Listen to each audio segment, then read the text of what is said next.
What up, everybody? Mikey McNuggets, Earl the Pearl coming at you with an Ohio State Michigan reaction show. Our Ohio State Michigan reaction show brought to us by FanDuel, America's #1 sportsbook. Right now, new customers can head over to FanDuel and use the UCSS code FanDuel.com/UCSS. If you're a new customer, you can bet $5. If that $5 bet wins, you get $300 to use in bonus bets across the app. So head over to FanDuel.com/UCSS to get started. Earl, it had been 2,191 days since the Ohio State Buckeyes beat the Michigan Wolverines. That streak is over. There is officially 2 minutes left, but Ohio State has the ball up 27-9 over the Wolverines. And you are born, bred, and raised in this rivalry. So I will pass the mic to you, Earl. The floor is yours.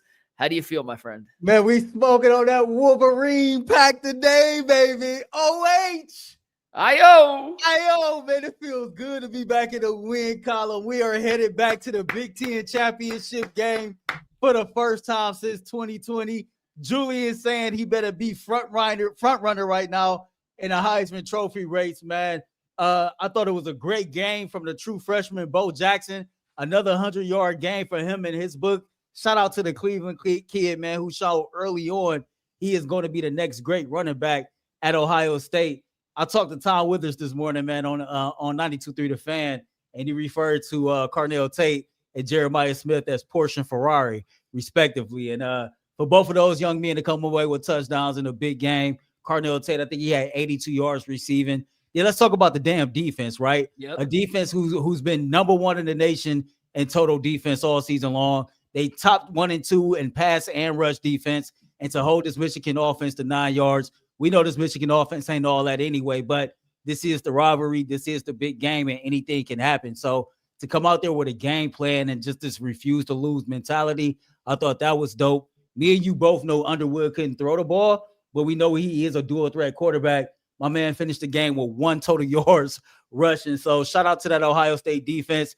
Styles, Arville, Reese, Downs, and the boys. Like, just a great showing all the way around. Early on in the game, you get down 6-0. Saying got the early interception. I think all Ohio State fans can agree that was about the most adversity we had seen from our football team all season long. And this is the rivalry. We have been losers of 4 straight, and we playing in a hostile environment. You ain't know what the hell was going to happen, right? So to come out here in this situation, and no player on this roster until today had a dub, had a set of gold pants against Michigan until now. Like, it's a great day to be a Buckeyes fan, man. Like, I'm pumped. The chat pumped, man. Let's go. Let's go. It feels so good, man. That's what the chat. You're right. This feels so damn good. National championship aside, bro, it is something about winning this game, beating this team. Like, it's just a different feeling. Like, yeah, I want the national championships. I want the Big Ten championships. But to beat Michigan, to be back in the win column in a rivalry, bro, this is the first Michigan dub of my professional career. I'm hella excited right now. The Ohio State defense is so damn good, Earl, that whatever offense they've been put in front of this year, it has looked like a peewee offense. Now, we knew Michigan's offense wasn't world beaters. They were missing their best running back in Justice Haynes. Jordan Marshall got hurt early, and he was off to a great start. I mean, he had 67 yards on 7 carries to start the game, got knocked out there. Walk-on backup came in and did essentially nothing after that. But this defense is like the Terminator. Like, they just walk you down play after play. And Michigan got into the red zone twice and got stuffed both times. And how different does this game feel, Earl, if Michigan punches in a touchdown on their first drive after that big run by Marshall, and if they convert the short field on the second interception to a touchdown? Being down 14-0 feels a lot different than being down 6-0 on the road against your rival in the big house. And the defense made those 2 crucial stops. They made Underwood look every bit the part of a freshman quarterback. And mind you, he was the highest paid quarterback in the country as a freshman recruit. I believe the final number, if you believe the reports, was $8 million. Michigan outbid LSU for his services. He's got a ton of potential, but he looked nowhere ready. He finished the game with 62 passing yards. And Julian saying on the offense after those first 2 passes, he missed Tate. I actually thought it was a great pass to Tate on the first play. Earl, really good play by Zeke Berry, the defensive back, to break it up. He got fooled on the interception. He was flawless after that, man. Like, he was virtually perfect to get Smith on the slant and go on the 3rd down. He hit Tate on the deep pass off play action. He was a quick processor. He made the right checkdowns. this looked like, I understand Michigan beat you guys 4 years in a row. I understand they've won 4 in a row. It's been over 2,000 days. Or this is like when you fight your little brother, right? And this is like when your brother comes out. He may land one good hit on you, right? Like one good hit. And it's like, all right, it's time to go beat your butt. And that's exactly what Ohio State did. And I want to give Ryan Day some credit. Last year, Earl, we ripped him to shreds. Rightfully so. Consistently run the ball down Michigan's throat to try and prove some sort of point, right? Like it felt like he was trying to prove a point that his teams were tough enough, that they were physical and mentally tough enough to go in and win that style of football. Today, I thought he was great. Him and Hartline put together a great game plan. They ran the ball effectively. They called play action at the right times. Julian Sayin was good. Bo Jackson was awesome. All in all, I don't think you could ask for a better performance in a rivalry game in snow. And that's a damn good way to feel after ending the regular season undefeated. Yeah, man, this game had that throwback Ohio State feel to it. It had that kind of like early 2000s physicality to it, right? You know, you got the snowflakes falling, you on a road in a hostile environment, and both teams is playing like physical style of football. The run game is key. Winning the matchup at the line of scrimmage is key. And then you have a quarterback like Julian Sayin, man, I'm telling you, like, we were talking about it earlier, just the arm talent, the accuracy, like the IQ, everything put together to be able to make some of those throws that he made with the weather being what it was just tremendous. For him to settle down after the interception and come back and feed the ball to his playmakers. As you said, you know, a lot of play action there, but Bo Jackson, like, you know, he was the one who really stabilized everything. And yeah, he didn't find his way into the end zone, but I thought he was the biggest key player for the Buckeyes offense all game long, because with the way that he was running the ball and the yards per carry that he was getting, it allowed you to stay ahead of the sticks. It allowed you to play on-time football. And just overall, I thought it was a great game plan. It feels good to just walk away with a dub after not getting one for so damn long. They have a stat on the screen right now. Ohio State is the first team since Florida in 1975 to hold its first 12 opponents to 17 points or fewer. We are talking not just a good defense, not just a great defense, not just an elite defense, Earl, a historically elite defensive unit here from the Buckeyes. And it's funny that Jim Knowles left after winning the Natty to go to Penn State. That obviously falls apart in catastrophic fashion. He's looking for a new job this summer, and Ohio State's defense somehow gets even better despite losing one of the key cogs to that national championship run. I watch a lot of college football, Earl. It goes Ohio State, Indiana, and Georgia. I think Georgia's in that class, and then everybody else, bro. There is a gigantic gap, in my opinion, between where Ohio State currently sits and every other team in the country. It's impressive what they've done. They're balanced. You want to take away the run game? Well, good luck trying to stop Jeremiah Smith and Carnell Tate one-on-one. You want to play a soft box and force Ohio State to run the ball? Bo Jackson now has 6 100-yard rushing performances as a true freshman, and this offensive line is clicking. Julian Sayin may not win the Heisman, but there's not a quarterback in America playing better than him right now, and this is the best defense in college football, bar none, and it's not close. Good luck beating this team in the playoffs. And I got a feeling, Earl, that Ohio State understood that after beating Texas, they can kind of take their foot off the gas and just make sure they're at full strength for the playoffs. I don't think we've seen the best of this Ohio State team yet either, Earl. I think Ryan Day, this staff, and some of these players have been slowly kind of ramping up to this game and to the Big Ten championship and to the college football playoff, not pushing guys to play through injuries. They sat out Tate. They sat out Smith for part of the season. They've been kind of conservative. They're playing the slowest pace in college football. They run the fewest plays in the entire country, which is a crazy stat considering the offensive firepower you have. You would think with those guys, you want to get them more plays. They're playing the opposite. I think it's all an attempt to keep guys healthy, keep them fresh, and keep them as injury-free as possible for this postseason push. And they couldn't be set up for another championship defense better than they currently are.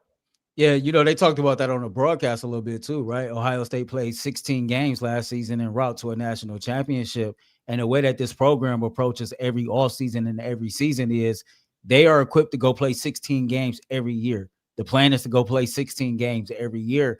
And so when you build your program and your offseason plan, you know, towards that, then it puts you in a situation to where you got a lot of healthy bodies at your disposal when it's time, right? A guy like Bo Jackson that we're talking about right now, didn't even get a carry in a game versus Texas in the first game of the season. And, they brought the freshman along slowly, but clearly whatever plan they had has really worked in his favor. You mentioned that, Sam might not win the Heisman. I think he's the best quarterback in the country. And I don't think there's no reason why he shouldn't be the Heisman Trophy winner at the end of the season, especially when we go out here next week and we win our first Big Ten championship in about 5 seasons. So, I mean, you look at it, you beat Texas, who was the number 1 ranked team in the country, the first week of the season. You go on the road to Washington for your first road start, very hostile environment, and you got to deal with the time change. You come away victorious there. You beat a ranked Illinois team in Illinois. Then you back that up with another strong performance in Wisconsin.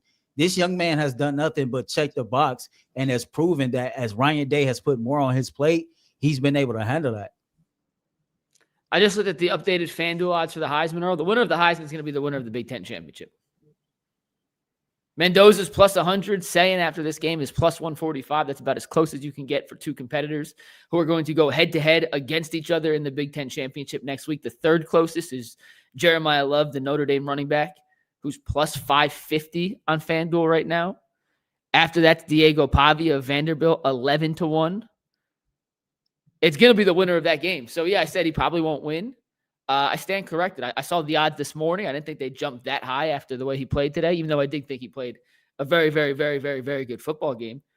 If Ohio State outduels Indiana next week and Sayin plays another good game, you're right. He probably is going to win the Heisman. And we got to go back and think about where Sayin came from. He was Nick Saban's last quarterback recruit, right? Like he was to Bama. Saban leaves, the board comes in, he transfers. He was the number 1 rated pocket pass quarterback in the country. He's the number 3 overall recruit. Comes to Ohio State, sits behind Will Howard last year when in his redshirt freshman year, comes in. And man, I don't know about his arm strength in terms of an overall NFL prospect. That dude processes information so quick, Earl. He feels like he's a 10-year vet back there, even though he's only started 12 college football games in his career. Beyond impressive what he's done in just a short amount of time, commanding this Buckeyes offense. If he was able to bring home this award, the irony about it is the last Heisman Trophy winner for Ohio State to play quarterback also wore number 10, and that's Troy Smith. And I know this sounds outlandish, but me and Tom Weathers was talking about that. Weathers was talking about that this morning, how you watch Julian Sayin play and you talk about his processing and just his IQ and knowing what's going on. You talk about the accuracy and just like the arm talent. And you see a little Troy Smith in him. You see some Dwayne Haskins in him. Like, this young man has like the complete package. And this is one of the better Ohio State quarterbacks that we have had. And that's saying a lot, saying that we didn't had Haskins, we didn't had Fields, and so on and so forth. But without question, to see him possibly be able to win this award, knowing that quarterbacks that come to our university don't often, win this award. The last one was Troy Smith. And Troy Smith was a dog at Ohio State. And I see a lot of those leadership characteristics in Julian Sayin. It's crazy that they haven't won one since, because they recruit 5 stars. They get the best talent. They have the best receivers. They put up monster numbers, but they just haven't been able to actually come through. Stroud finished in the top 3 for a Heisman, right? He was close. Haskins was close the year he was there. Fields was a Heisman finalist, I believe. So they've had finalists, just haven't had an actual winner. But let's get back to the defense here, Earl. You told me right before we started that you saw a mock draft this morning that had 3 Ohio State players in the top 13 of this mock draft, and Arvell Reese, Caleb Downs, and Sonny Styles. You combine that with some of the other talent, Tyleik Williams up front, Curry's been awesome. Kendall Jackson Jr. on the edge is really good today. They have 2 cornerbacks, Igbinosun, I pronounce his name wrong every single time, but number 1 who ended up with the pick to seal the deal, Earl. There's not a weakness in this defense, and I don't frankly know what the proper way to attack this Ohio State defense would be. You look at some of the plays Michigan had designed. They got a couple of runs to the outside. I think that was more just luck and really good reads by the running back than it was some sort of like sustained success plan. You try running up the middle. They're getting stuffed every time. I understand it was a walk-on backup running back, but still absolutely no success whatsoever. And good luck trying to throw against this defense. It's going to have 3 guys in the secondary drafted incredibly high in the draft, including 2 who could end up being first-round picks. So pick your poison. Chances are ain't going to work. Yeah, I mean, I don't disagree with that. I'm just looking at this as I'm going through and looking at some of the players on this defense, and we didn't even mention my man Caden McDonald, right, who's another guy that's projected to be a late first-round pick in this upcoming NFL draft. They are stout in their front seven. They are stout in their defensive backfield, and they are well coached. You know, you look at Matt Patricia, who's had a lot of success at the NFL level with the New England Patriots under Bill Belichick, and he's taken everything that he's learned and he's pouring it into these young men right here at Ohio State. And when you run a pro-style system, you know, at the collegiate level, and you get that pro-style coaching at the collegiate level, it makes that transition process a little bit easier for you. They're dominant. I don't know what other word to say besides utterly dominant. We mentioned this stat before. I'll say it again. First team since 1975 to hold their first 12 opponents below 17 points. Or that includes garbage time. That includes those random punt return. Like 17 points is 17 points, no matter how you slice and dice it. Just an incredible run for this Buckeye defense. Shout out to Ryan Day and this coaching staff for ending the streak. Shout out to the senior class for getting their first pair of gold pants. This has to feel good. And when you make your checklist, if you're an Ohio State Buckeye football player or an Ohio State Buckeye football coach to start the year, the first goal is to win the Natty. The second goal is to beat Michigan. You just accomplished the first, and it sets you up for a tremendous opportunity to cross off the second. Earl, you're the true diehard Buckeye fan here, so I'll let you wrap it up with your final thoughts, but it's a hell of a win for Ohio State. And EP Steve, I am sorry. Yeah, man, it's a great day for Buckeyes fans, man. Like, I'm just excited overall to be back in the win column against our rival. We have not won this game since 2019. That is a long-ass time. People need to understand how much the world that we live in has changed since 2019. So to be able to get this dub, right, for those seniors to be able to walk away and get a pair of gold pants, like I said, coming into the day, no player on this roster had experienced beating Michigan. That all changed right now, man. And to have it kind of, you know, one of the key players in this game be a Cleveland, Ohio native, a true freshman, Bo Jackson, to come in there and try to kind of help turn that tide. It was a great day. I think Julian Sand will ultimately end up winning the Heisman Trophy. Those guys that was projected to be first-round picks on that defensive side of the ball, if they weren't stamped already, they didn't stamp themselves more than what they already are. You know, I'm excited. We get to go play for the Big Ten championship. First time that we get a chance to do that in a long time. And this season, it can end up being way more special than last season was, even though we won a national championship. To run the table, to beat Michigan, to win the Big Ten championship, and to repeat as back-to-back champions, man, that would make this season like a Picasso-type painting. So I'm excited, man. Go Buckeyes. Shout out to Ryan Day. Shout out to everybody that's a part of that program. Like, the rest of this day is going to be a great day. I said, like, to end the show, like I said at the start, Mike, we are on that Wolverine pack today, man. That's what it is. And we are back tomorrow with a full 3-hour watch party for Shedeur Sanders' first home start against the San Francisco 49ers. Myself, Earl, G. Bush will be coming at you live from the UCSS studio. So make sure you guys tap in. That stream goes live at 1 p.m., kickoff at 1:05, and we'll be streaming through the end of the game, giving you instant reaction to everything that happens in what should be, just like today, a weather-filled Browns versus Niners game. For Earl the Pearl, I'm Mikey McNuggets. Go Ohio State. We'll see you guys tomorrow. Peace. OH. I-O. Let's get it, baby. Go Buckeyes.